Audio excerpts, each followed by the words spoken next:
Many Americans worry about their retirement savings. In a fragile economy and with an aging population, research is suggesting the current system is falling behind the rest of the Western world, and it means people are simply having to work harder and work longer.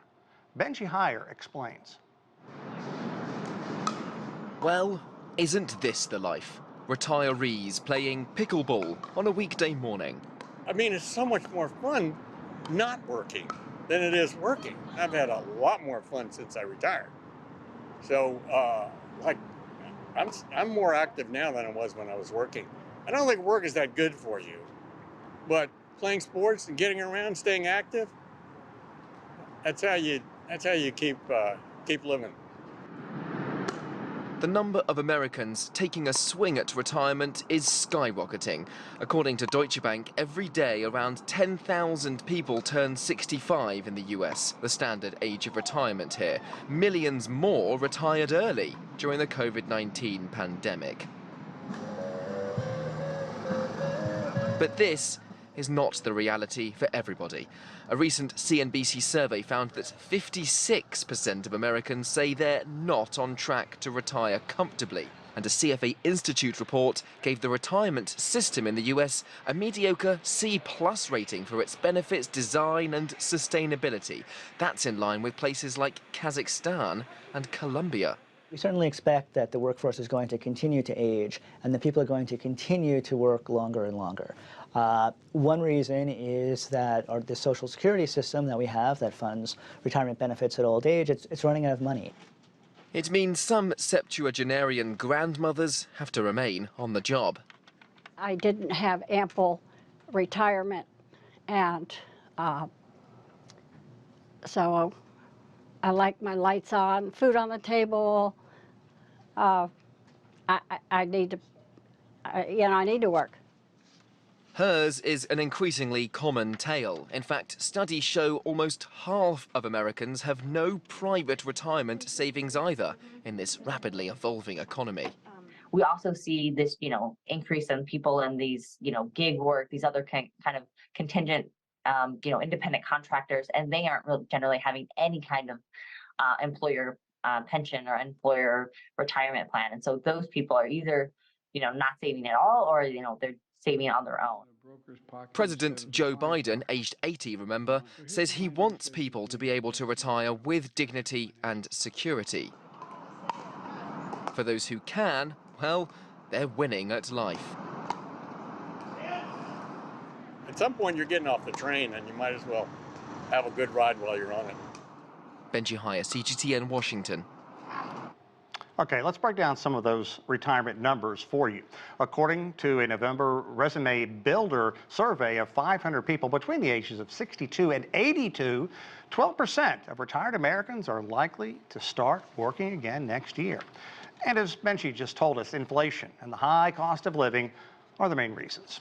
At the same time, 2/3 of retirees fear that age bias is going to affect any potential job they could possibly get. The survey also highlights that 1/4 of Americans between the ages of 62 and 85 are already working.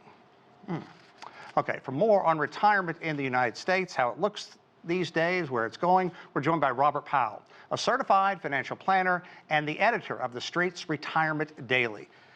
Thanks for talking to us, Robert. I don't want to sound terribly grim, but after hearing that story during the holidays, I think that the fizz kind of went out of the eggnog.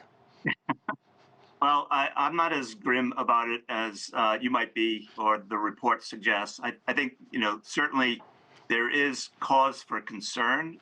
According to the stats I've seen, about 1 in 6 retirees are thinking about going back to work, and that's about 2.1, 3%, somewhere around there.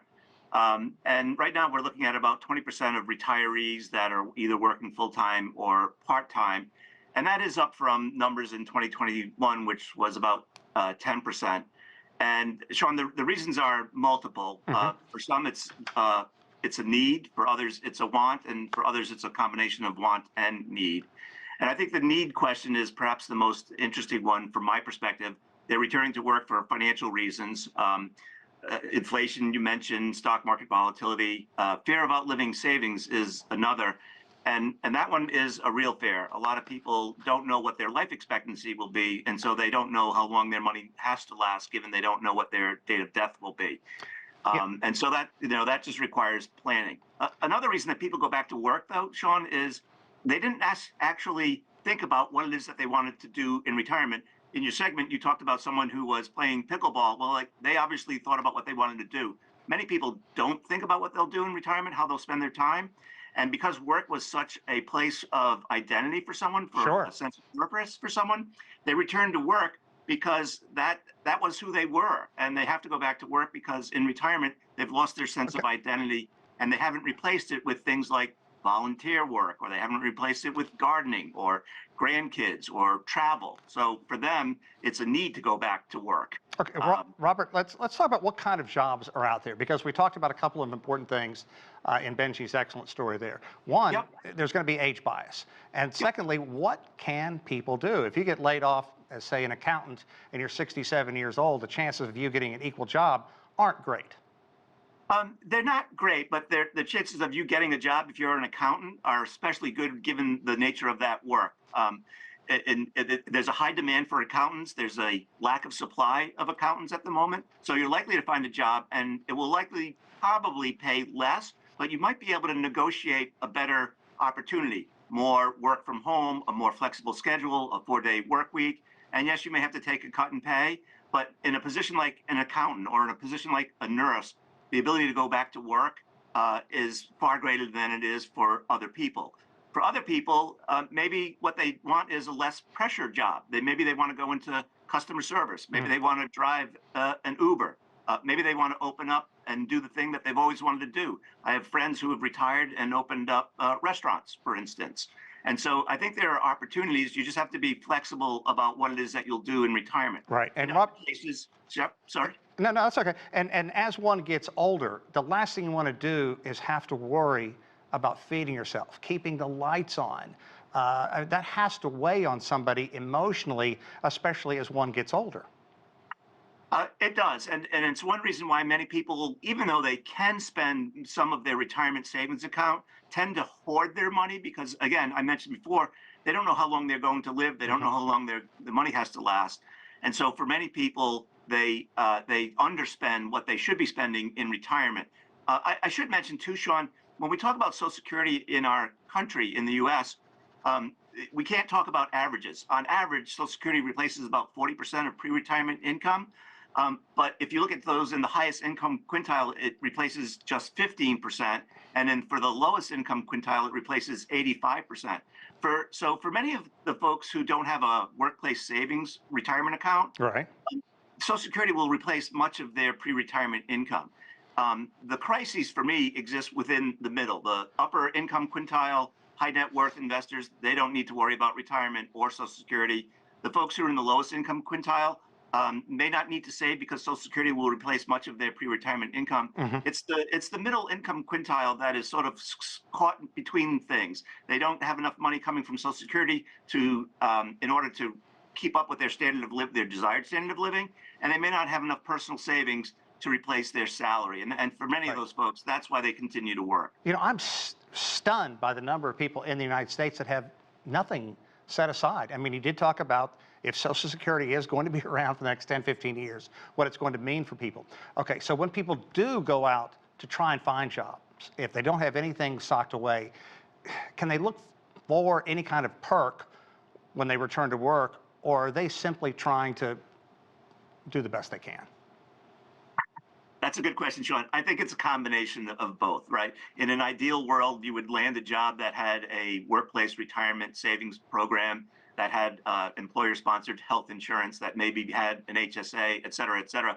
On the other hand, if you can't find that sort of job, you are left to your own devices to save on your own for a retirement. And I think I will mention one thing. It's really interesting. When you look at satisfaction in retirement, there are a couple things that drive it. And it's not dependent on income. It's dependent on whether you were healthy when you retired, whether you retired of your own means rather versus, say, laid off, and if you're married. And it's almost not, income is not a factor in retirement as it pertains to satisfaction. You know, quickly now, because we're running out of time, but one thing I don't think we touched upon, someone like me. I mean, I can see the finish lines down there somewhere. But I learned during COVID when we were working from home, man, I need structure. I can't just retire and not have something to do. I either need to work or I need to get into volunteerism, do something to keep my mind active. Yeah. So let's assume that you have the money to retire comfortably. The thing that people forget to do is what is my purpose in retirement? There have been studies that show, for instance, that if you're not a member of 2 social groups, the possibility that you will shorten your life is greatly increased. So long before you retire, think long and hard, not just about the money, but what it is that you'll do in retirement and how you'll find a sense of purpose. For, as you mentioned, for some people, it's volunteerism. For others, it's spending time with their grandkids. You won't be able to travel all the time, and you won't be able to play golf all the time. So think long and hard about what you'll do in retirement if the thing that you think you're going to do can't happen over the course of 30 years of retirement. Okay, Robert Powell, good stuff. We certainly appreciate your time. Thank you.